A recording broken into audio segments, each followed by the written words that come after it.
Champions trophy 2025లో బరిలోకి దిగే భారత జట్టులో 5 స్పిన్నర్లు ఎందుకంటూ వచ్చిన విమర్శలపై టీమిండియా కెప్టెన్ రోహిత్ శర్మ ఘాటుగా స్పందించాడు.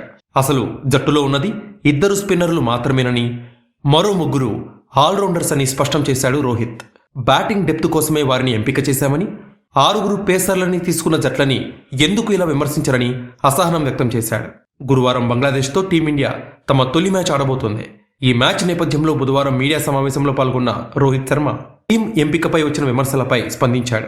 రోహిత్ మాట్లాడుతూ, జట్టులో ఉన్నది 2 స్పిన్నర్లు, మరో 3 ఆల్రౌండర్లు. వారిని నేను 5 స్పిన్నర్స్గా చూడడం లేదు. 3 ఆల్రౌండర్లు బంతితో పాటు బ్యాట్తో కూడా రాణిస్తారు. మిగతా జట్లు ఫాస్ట్ బౌలింగ్ ఆల్రౌండర్స్తో బరిలోకి దిగుతున్నాయి. కానీ మీరు వారిని 6 పేసర్లతో ఎందుకు ఆడుతున్నారని అడగడం లేదు. మేము మా బలాలపై మాత్రమే ఫోకస్ పెట్టాం. అందుకు తగినట్టుగానే జట్టుని నిర్మించాం. అక్షర్ పటేల్, వాషింగ్టన్ సుందర్ మా జట్టుకి విభిన్నమైన డైమెన్షన్ అందిస్తారు. వారితో మా బ్యాటింగ్ డెప్త్ కూడా పెరుగుతుంది.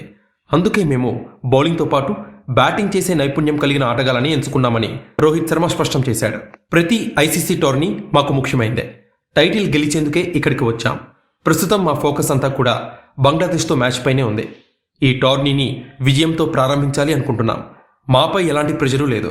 జట్టులోని ప్రతి ఆటగాడికి వారి బాధ్యతలపై క్లారిటీ ఉంది.